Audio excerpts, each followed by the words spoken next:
Good morning. Welcome to mathematical economics. എക്കണോമിക്സിൽ നിങ്ങൾ പഠിച്ചിട്ടുണ്ട് quantity demand is determined by price. ഡിമാൻഡിനെ തീരുമാനിക്കുന്നത് വിലയാണ്. അതുപോലെ തന്നെ കോസ്റ്റിനെ തീരുമാനിക്കുന്നത് ഉൽപ്പാദിപ്പിച്ച ഔട്ട്പുട്ടിൻ്റെ അളവാണ്. ഇതുപോലെ സപ്ലൈ തീരുമാനിക്കുന്നത് പ്രൈസാണ്, റവന്യൂ തീരുമാനിക്കുന്നത് വിറ്റ് ഔട്ട്പുട്ടിൻ്റെ അളവാണ്. നിരവധി ഇത്തരത്തിലുള്ള ബന്ധങ്ങൾ നിങ്ങൾ എക്കണോമിക്സിൽ പഠിച്ചിട്ടുണ്ട്. ഇവിടെ ഇത്തരത്തിലുള്ള ബന്ധങ്ങളിൽ നിന്ന് എന്താണ് നമ്മൾ മനസ്സിലാക്കുന്നത്? അതായത് ക്വാണ്ടിറ്റി ഡിമാൻഡ് എന്ന് പറയുന്നതിനെ തീരുമാനിക്കുന്നത് പ്രൈസാണെന്നിരിക്കട്ടെ. പ്രൈസിൽ ഏറ്റക്കുറച്ചിലുകൾ ഉണ്ടാവുമ്പോൾ ക്വാണ്ടിറ്റി ഡിമാൻഡിലും അതിനനുസരിച്ച് ഏറ്റക്കുറച്ചിലുകൾ ഉണ്ടായിരിക്കും. ഏറ്റക്കുറച്ചിലുകൾ ഉണ്ടാവുന്നതിനെ നമ്മൾ എന്താണ് പറയാറുള്ളത്? വേരിയബിൾ എന്ന് പറയും.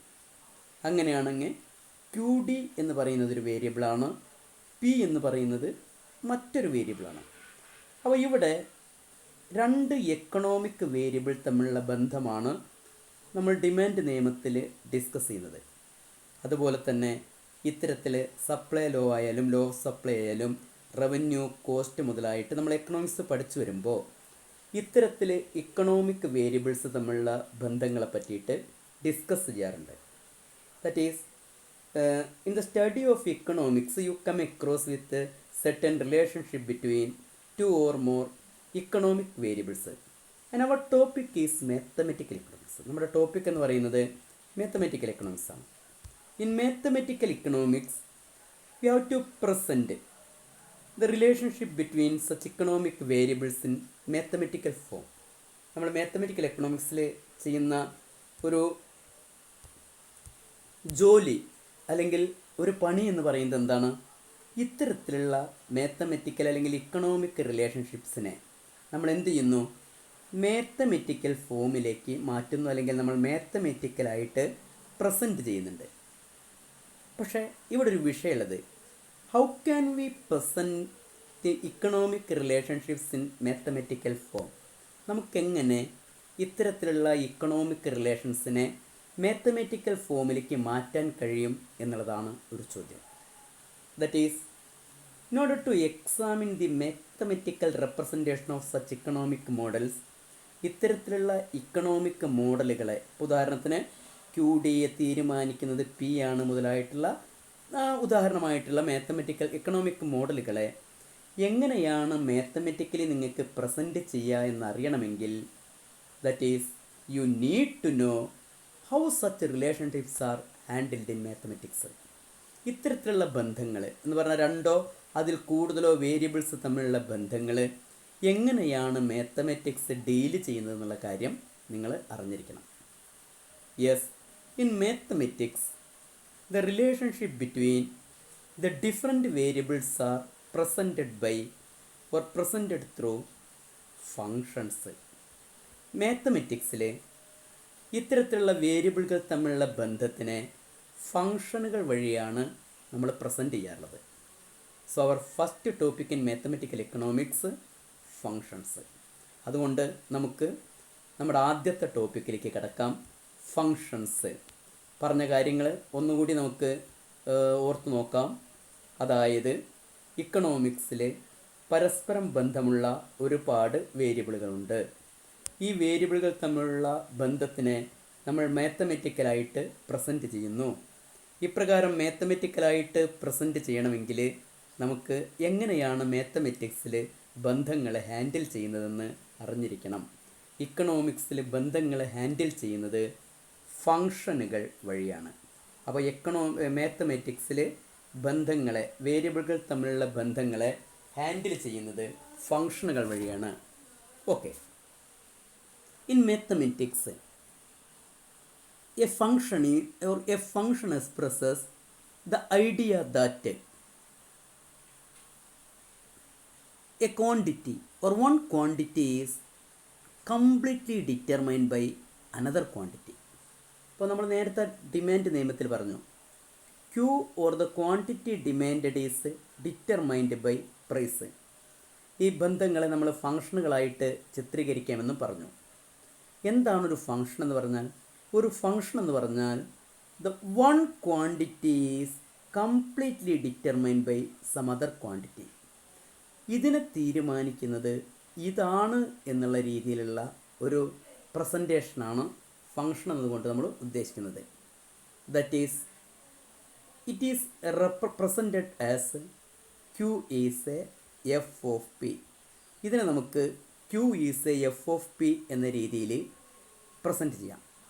ഇതിൻ്റെ അർത്ഥം ക്യൂ എന്ന് പറഞ്ഞാൽ ക്വാണ്ടിറ്റി ഡിമാൻഡഡ്, പി എന്ന് പറഞ്ഞാൽ പ്രൈസ്, ക്യൂവിനെ തീരുമാനിക്കുന്നത് പി ആണ്.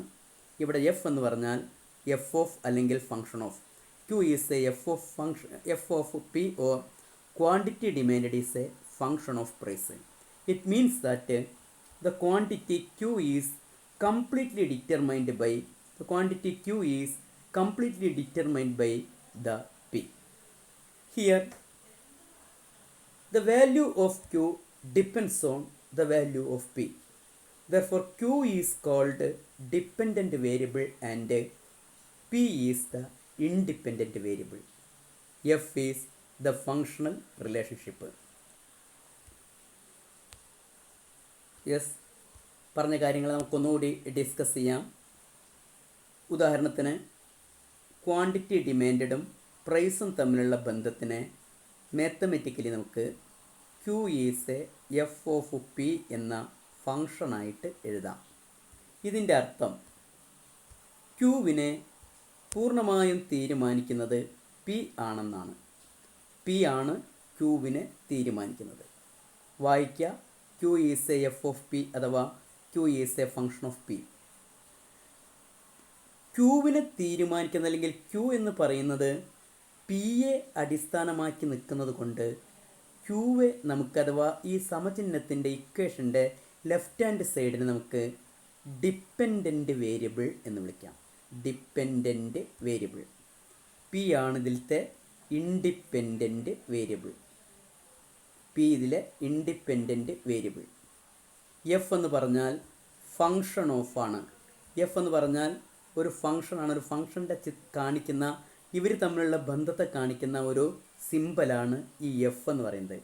ചിലയിടത്ത് ജി എന്നും എച്ച് എന്നും പൈ എന്നും ഒക്കെ നമ്മൾ എഫിന് പകരമായിട്ട് ഉപയോഗിക്കാറുണ്ട്.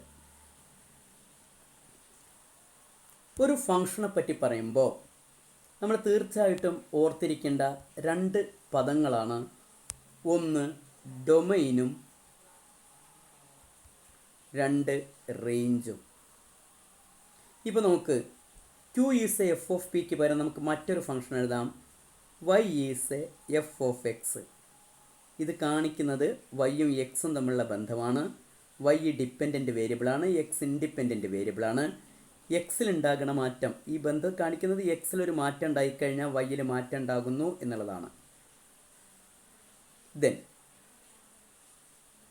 നമുക്ക് ഇത്തരത്തിലുള്ളൊരു ബന്ധത്തിനെ ചിത്രീകരിക്കാം. Y is equal to 2x.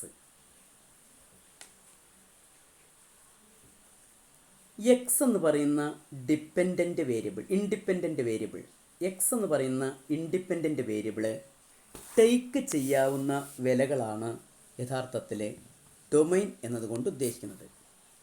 എന്നാൽ റേഞ്ച് കൊണ്ട് ഉദ്ദേശിക്കുന്നത് ഇത്തരത്തിലുള്ള വാല്യൂ എക്സ് ടേക്ക് ചെയ്യുമ്പോൾ വൈ ടേക്ക് ചെയ്യുന്ന വാല്യൂസാണ് റേഞ്ച്. വ്യത്യാസം നമുക്കൊന്നും കൂടി വ്യക്തമാക്കാം. ഡൊമൈനും റേഞ്ചും തമ്മിലുള്ള വ്യത്യാസമാണ് നമ്മളിപ്പോൾ ഡിസ്കസ് ചെയ്തുകൊണ്ടിരിക്കുന്നത്. That is,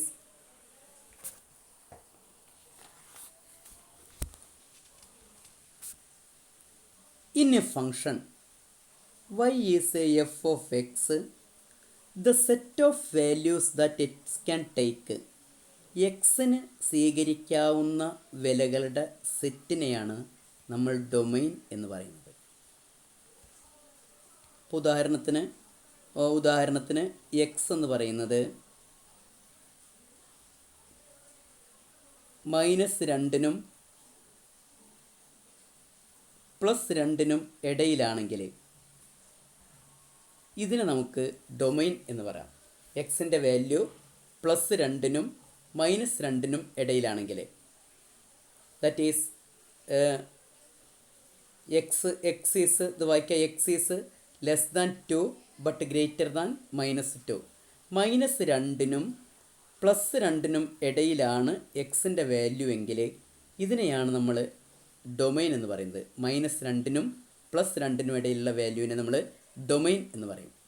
ഇനി എന്താണ് ഫങ്ഷൻ, എന്താണ് റേഞ്ച് നോക്കാം. റേഞ്ച് എന്ന് പറഞ്ഞാൽ ഇപ്പോൾ y = 2x ആണെന്ന് വിചാരിക്കുക.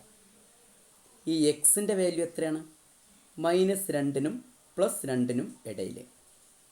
+2 ആണെങ്കിൽ ഇപ്പോൾ എക്സിൻ്റെ വാല്യൂ എന്ന് പറഞ്ഞാൽ ഇപ്പോൾ നമ്മൾ നേരത്തെ എഴുതി ഇങ്ങനെയാണ് വരിക. ഇവിടെ -2 ആണ് വന്നിട്ടുള്ളത് അല്ലേ. -2 ആകുമ്പോൾ -2 × 2 = -4. 4നും ഇവിടെ y ആണ് കേട്ടോ. 4നും -4നും ഇടയിലാണ് y-ന് ടേക്ക് ചെയ്യാവുന്ന വാല്യൂ. അപ്പോൾ y-ന് ടേക്ക് ചെയ്യാവുന്ന സെറ്റ് ഓഫ് വാല്യൂവിനെയാണ് നമ്മൾ എന്ത് പറയുന്നത്? റേഞ്ച് എന്ന് പറയുന്നത്. അപ്പോൾ ഇതാണ് റേഞ്ച്. അപ്പോൾ റേഞ്ചും ഡൊമൈനും തമ്മിലുള്ള ഡിഫറൻസ് നിങ്ങൾക്ക് മനസ്സിലായി എന്ന് കരുതുന്നു. ഇനി അടുത്തത് ഫങ്ഷനെ പറ്റി നമ്മൾ ഓർത്തിരിക്കേണ്ട 2 കാര്യങ്ങൾ. ഒന്ന് ഇംപ്ലിസിറ്റ് ഫങ്ഷനും 2 എക്സ്പ്ലിസിറ്റ് ഫങ്ഷനുമാണ്. ഒരു ഇംപ്ലിസിറ്റ് റിലേഷനും എക്സ്പ്ലിസിറ്റ് റിലേഷനും നമ്മൾ ഐഡൻറ്റിഫൈ ചെയ്യേണ്ടതുണ്ട്. ഇംപ്ലിസിറ്റ് റിലേഷൻ അല്ലെങ്കിൽ ഇംപ്ലിസിറ്റ് ഫങ്ഷൻ എന്നുകൊണ്ട് ഉദ്ദേശിക്കുന്നത്, നമ്മളിപ്പോൾ 2 വേരിയബിളുകൾ തമ്മിലുള്ള ബന്ധത്തിനെ ഇങ്ങനെ എഴുതിയിട്ടുണ്ടെന്ന് വിചാരിക്കുക. D is f of p, but we are not specifying the nature of the relationship. പക്ഷേ ഇത് തമ്മിലുള്ള ബന്ധത്തിൻ്റെ സ്വഭാവത്തിനെ നമ്മൾ സ്പെസിഫൈ ചെയ്യുന്നില്ല എന്ന് വിചാരിക്കുക.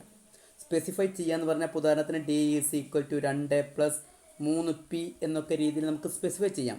അപ്പോൾ ഇത്തരത്തിലുള്ളൊരു സ്പെസിഫിക്കേഷൻ നടത്താതെ കണ്ട് നമ്മൾ D is f of p എന്ന രീതിയിൽ പറയുകയാണെങ്കിൽ ഇത്തരം ഫങ്ഷനുകളെ നമുക്ക് ഇംപ്ലിസിറ്റ് ഫങ്ഷനുകൾ എന്നെഴുതാം. പക്ഷേ ഒരു എക്സാക്റ്റ് റിലേഷൻഷിപ്പിനെ സ്പെസിഫൈ ചെയ്യുന്ന ഫങ്ഷനുകളാണ് എക്സ്പ്ലിസിറ്റ് ഫങ്ഷനുകൾ. അപ്പോൾ നമ്മൾ ഇതുവരെ പറഞ്ഞ കാര്യങ്ങൾ ഒന്നുകൂടി സമ്മറൈസ് ചെയ്തിട്ടൊന്ന് നോക്കാം. ഒന്നുകൂടി നമുക്കതൊന്ന് സമ്മറൈസ് ചെയ്യാം. എന്താണ് ഫങ്ഷൻ? ഫങ്ഷൻ എന്ന് പറഞ്ഞാൽ 2 വേരിയബിളുകൾ, ഉദാഹരണത്തിന് y-യും x-ഉം തമ്മിലുള്ള ബന്ധത്തെ ചിത്രീകരിക്കുന്ന ഒരു മാത്തമാറ്റിക്കൽ ഫോമാണ് ഫങ്ഷൻ.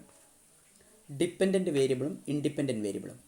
ഇത് ഡിപ്പെൻഡൻറ്റ് വേരിയബിൾ, ഇത് ഇൻഡിപെൻഡൻറ്റ് വേരിയബിൾ. ഡിപ്പെൻഡൻറ്റ് വേരിയബിൾ എന്ന് പറഞ്ഞാൽ ഇൻഡിപെൻഡൻറ്റ് വേരിയബിളിനെ ആശ്രയിച്ചാണ് നിൽക്കുന്നത്. ഇൻഡിപെൻഡൻറ്റ് വേരിയബിൾ ആകട്ടെ ഫ്രീ ആണ്. ഇനി ഡൊമൈനും അതുപോലെ തന്നെ റേഞ്ചും. ഒരു ഫങ്ഷനിൽ എക്സ് ടേക്ക് ചെയ്യാവുന്ന വാല്യൂസാണ് അതിൻ്റെ ഡൊമൈൻ എന്ന് പറയുന്നത്. എന്നാൽ വൈ ടേക്ക് ചെയ്യുന്ന വാല്യൂസ് ആയിരിക്കും, അഥവാ ഡിപ്പെൻഡൻറ്റ് വേരിയബിൾ ടേക്ക് ചെയ്യുന്ന വാല്യൂസാണ് അതിൻ്റെ റേഞ്ച്. പിന്നെ എക്സ്പ്ലിസിറ്റ് ഫങ്ഷനും ഇംപ്ലിസിറ്റ് ഫങ്ഷനും. ഇംപ്ലിസിറ്റ് ഫങ്ഷൻ എന്ന് പറഞ്ഞാൽ ഒരു ഫങ്ഷനിൽ അതിൻ്റെ വേരിയബിളുകൾ തമ്മിലുള്ള റിലേഷൻഷിപ്പിനെ സ്പെസിഫൈ ചെയ്യുന്നില്ലെങ്കിൽ അത് ഇംപ്ലിസിറ്റ് ഫങ്ഷനാണ്. സ്പെസിഫൈ ചെയ്യുന്നുണ്ടെങ്കിൽ അത് എക്സ്പ്ലിസിറ്റ് ഫങ്ഷൻ ആയിരിക്കും. ഓക്കെ, ഇനി അടുത്തായിട്ട് വരുന്നത് ടൈപ്സ് ഓഫ് ഫങ്ഷൻസ് ആണ്. ടൈപ്സ് ഓഫ് ഫങ്ഷൻസ് അടുത്ത ക്ലാസ്സിൽ.